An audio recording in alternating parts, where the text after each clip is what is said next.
Hola mi gente, ¿cómo están? Yo soy Lord de León, una cubana radicada en Brasil y en el episodio de hoy vamos a estar viendo algunas verdades con respecto a Cuba, con respecto al mal llamado bloqueo, con respecto a temas que se tergiversan, temas que no se cuentan exactamente como son y temas que generalmente son utilizados por la izquierda para justificar la situación de pobreza extrema, la situación de miseria, la situación realmente horrible que vive el pueblo cubano en estos momentos. Como siempre, les invito a que se suscriban, les invito a que suenen la campanita de notificaciones y dejen comentarios si encuentran que hay alguna cosa en la que no están de acuerdo, si encuentran que hay algo más de lo que les gustaría que yo hablara. Sin más, comenzamos. En un video anterior, yo les dije, un derecho humano que tiene que ser respetado es el derecho a la alimentación, es el derecho al agua potable, es el derecho a la atención médica. Según los comunistas, no se están cumpliendo esos derechos. Se están violando esos derechos en Cuba. Como siempre, le echan la culpa al bloqueo. Pero, ¿qué tiene que ver el bloqueo con estas medidas de Texas? Porque eso fue lo único que le faltó, decir que todas estas medidas se deben al bloqueo. Parece que me apresuré al decir algo así, porque es cierto, la presidenta de Texas jamás mencionó al tan temido bloqueo económico de Estados Unidos contra Cuba en sus declaraciones que estuvimos viendo. Sin embargo, hubo alguien que sí justificó todo lo que está sucediendo en estos últimos días en Cuba con el bloqueo.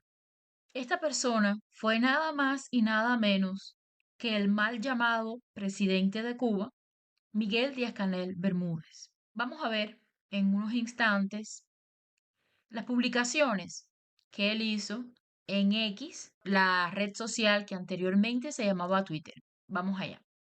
Me hubiera gustado haber encontrado una forma más bonita de mostrar los tweets de este señor, pero no hubo forma. Así que vamos a hacerlo de esta manera. Estos tweets fueron de el día 1 de junio, un día después del tarifazo de Texas. Dice este señor: hemos estado al tanto de las opiniones, críticas e insatisfacciones de nuestro pueblo con las medidas anunciadas por Texas, ante la urgencia de mantener y desarrollar un servicio imprescindible hoy en situación compleja. El gobierno revolucionario trabaja para dar bienestar al pueblo en medio del más criminal cerco. Cerco es una palabra que es sinónimo de bloqueo.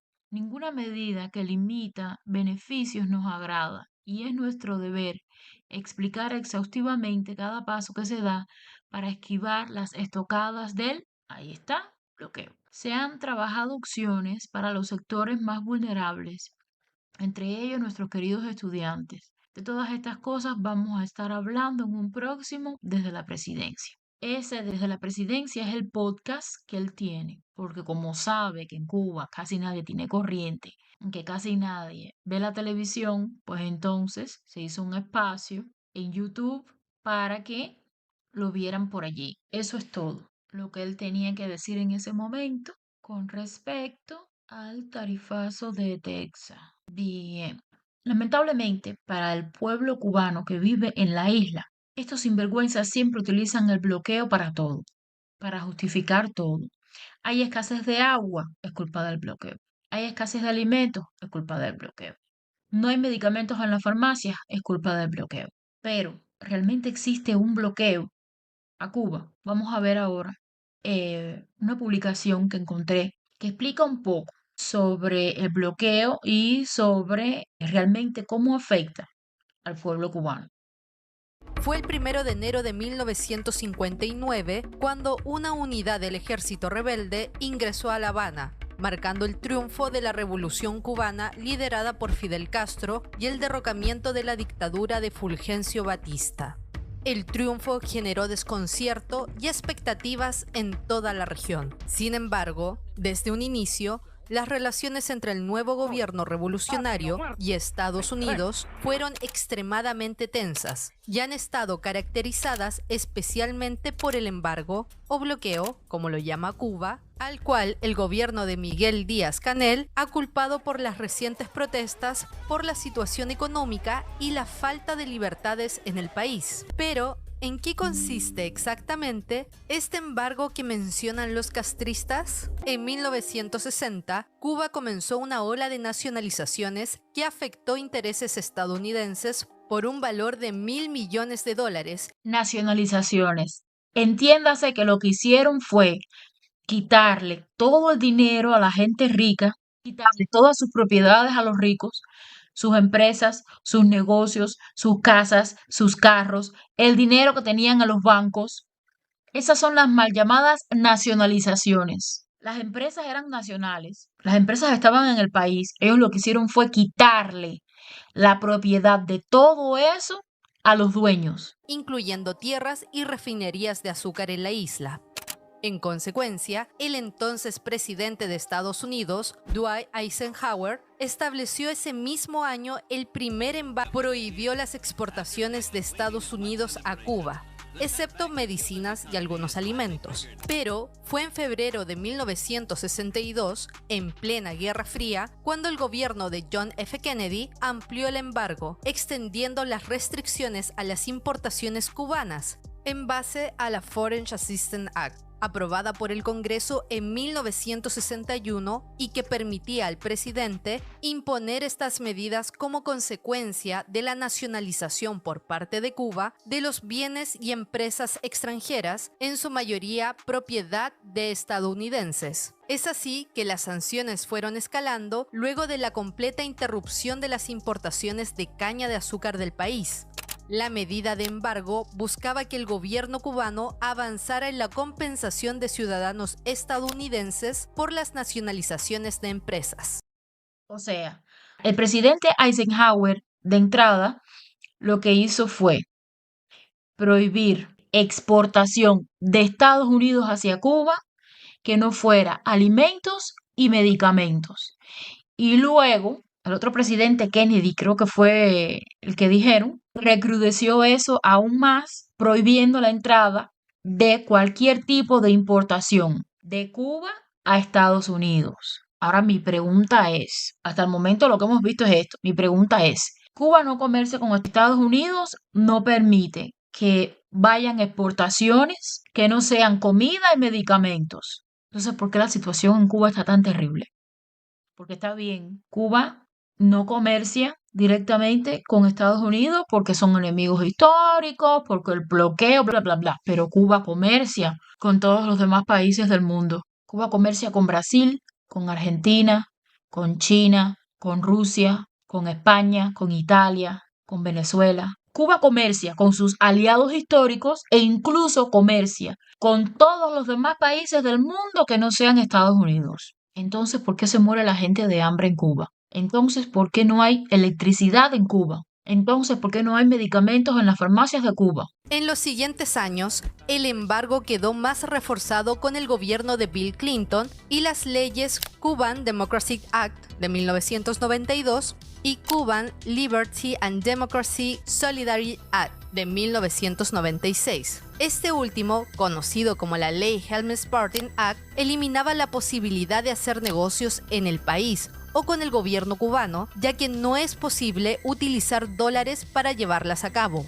Es así que el denominado bloqueo adquirió carácter de ley con el objetivo de mantener las sanciones a la República de Cuba mientras el gobierno se negara a dar pasos hacia la democratización y mostrara más respeto hacia los derechos humanos, según se recoge en el acta. En 1999, Bill Clinton amplió el bloqueo comercial y prohibió a las filiales extranjeras de compañías y empresas estadounidenses realizar transacciones por valores superiores a los $700 millones anuales con Cuba, y las importaciones de fármacos y medicamentos estarían sujetas a condiciones. Finalmente, un año después, el mismo Clinton autorizó la venta de algunos productos humanitarios. Y así pasaron muchos años para un acercamiento entre Cuba y Estados Unidos. Fue durante el gobierno de Barack Obama que Estados Unidos y la isla... Barack Obama era del Partido Demócrata. A mí no hay quien me diga que el Partido Demócrata no está secuestrado por comunistas y socialistas. El Partido Demócrata de los Estados Unidos es un nido de ratas izquierdistas. Acordaron mejorar sus relaciones políticas, económicas y sociales. El embargo va a terminar. ¿Cuándo? No puedo saberlo. Pero creo que terminará y el camino en el que estamos seguirá luego de mi administración. Durante la presidencia de Obama hubo medidas para aliviar la situación. Se retiraron restricciones de viaje, se retomaron vuelos comerciales entre ambos países, se relajaron parte de algunas sanciones, se quitó a Cuba de la lista de países que apoyan el terrorismo y en 2015 se reanudaron las relaciones diplomáticas con la reapertura de la Embajada de Estados Unidos en La Habana. Pero tras la asunción de Donald Trump en 2017, se dio marcha atrás con gran parte de estos cambios, reforzando el embargo con sanciones entre el 2019 y 2021, restringiendo nuevamente los viajes y volviendo a colocar a Cuba en la lista de países que apoyan el terrorismo. El levantamiento de sanciones de la administración previa en viajes y comercio no ayuda al pueblo cubano, solo enriquece al régimen cubano. El embargo de Estados Unidos sobre Cuba lleva casi 60 años y ha generado intensos debates desde su implementación. En junio, la Asamblea General de Naciones Unidas reiteró el pedido para dar fin al embargo estadounidense contra Cuba, con la aprobación de una resolución a la que únicamente se opusieron Estados Unidos e Israel. En ese entonces, la Asamblea condenó por 29ª vez el bloqueo estadounidense impuesto a Cuba hace casi 60 años por 184 votos contra 2. Esta Asamblea rechaza cada año la medida. Amnistía Internacional, en tanto, sostuvo en un reporte que la imposición del embargo no exime al gobierno cubano de su obligación de respetar, proteger y hacer realidad los derechos humanos. Expertos señalan que el embargo económico de Estados Unidos a Cuba ha tenido un impacto negativo. Sin embargo, son los sistemas económicos centralizados de Cuba los que no funcionan. A raíz de las últimas protestas, el actual presidente de Estados Unidos, Joe Biden, apoyó en un comunicado el clamor por la libertad en Cuba. De nuevo, ¿a qué partido pertenecía Joe Biden? A los demócratas. De nuevo, el embargo prohíbe a Cuba negociar directamente con Estados Unidos. El embargo prohíbe a Estados Unidos negociar directamente con Cuba. Pero Cuba comercia con todos los demás países del mundo. Entonces, ¿por qué hay tanta hambre y tanta miseria en Cuba? Y reclamó al gobierno de La Habana que escuche a su pueblo y atienda sus necesidades en este momento vital en lugar de enriquecerse. Si bien prometió una nueva política hacia Cuba, hasta el momento Biden ha mantenido restricciones en viajes y remesas a la isla impuesta por su antecesor Donald Trump. Aquí solo se recoge hasta la presidencia de Biden. Ya hace un poquito de tiempo que está de presidente Donald Trump. Y, de nuevo, yo me hago la pregunta, ¿qué tiene que ver el tarifazo de Texas con el bloqueo? Absolutamente nada, porque la infraestructura de Texas ya está. Y aunque no estuviera, la dictadura no comercia con China, la dictadura no comercia con Rusia, la dictadura comercia con todos los demás países del mundo. Y entonces, ¿qué sucedió? Se vieron obligados a exprimir al pueblo, no precisamente al que tienen secuestrado dentro de la isla, sino a nosotros que somos los que estamos afuera. ¿Sabías que Estados Unidos eliminaría el embargo a Cuba automáticamente si se cumplen solo 3 condiciones? Y ninguna tiene que ver con entregar la isla ni devolver propiedades. La ley Helms-Burton lo deja claro. El embargo desaparece si el régimen cubano cumple con 3 requisitos mínimos. 1. Legalización de todos los partidos políticos y la celebración de elecciones libres supervisadas internacionalmente. 2. Respeto pleno a los derechos humanos, incluyendo la liberación de presos políticos y la garantía de libertades fundamentales. 3. Compromiso serio con una transición hacia la economía de mercado, permitiendo la propiedad privada y la libre empresa. Y eso, que el régimen presenta como exigencias imperiales, es lo normal en cualquier país democrático del mundo. Lo más increíble es que el régimen cubano vive hablando de la ley Helms-Burton, pero jamás menciona lo que realmente dice. La distorsionan a propósito para seguir vendiendo la idea del enemigo yanqui. Pero la realidad es esta. Estados Unidos, ese país que tanto demonizan, ni siquiera pide la devolución de lo robado. No exige nada para su propio beneficio. Solo pide una cosa, que Cuba y los cubanos sean libres. Entonces la pregunta es simple. Si tanto quieren que levanten el embargo, ¿por qué no cumplen estos 3 simples requisitos? Lamentablemente, para ellos, el resto de países del mundo ya despertó. El resto de países del mundo saben quiénes son, saben que son unos ladrones y saben que son unos sinvergüenzas. Por lo tanto, desde hace un tiempo, no están queriendo comerciar con Cuba. Vamos a ver aquí las declaraciones de este señor de Argentina que no tengo ni idea de quién es. En Cuba no hay bloqueo, hay embargo. En Cuba no solo no hay bloqueo, sino que nosotros hicimos la tontería enorme de venderle en 2 oportunidades y nos deben más de 10.000 millones de dólares. No le vende nadie, no porque estén bloqueados, sino porque son crónicamente estafadores. Y son estafadores porque tienen un sistema económico, político e institucional que lleva al empobrecimiento. Nosotros hemos podido venderle las veces que se nos ocurrió. El problema que tuvimos es que nunca nos pagaron. Pero a mí no me crea. Haga usted sus propias investigaciones. Busque en Google, en YouTube, en Instagram, en TikTok. Investigue por su cuenta. Para que nadie pueda engañarlo, para que nadie pueda decirle que la izquierda es lo más maravilloso y que el comunismo es lo mejor que podría sucederle a cualquier país.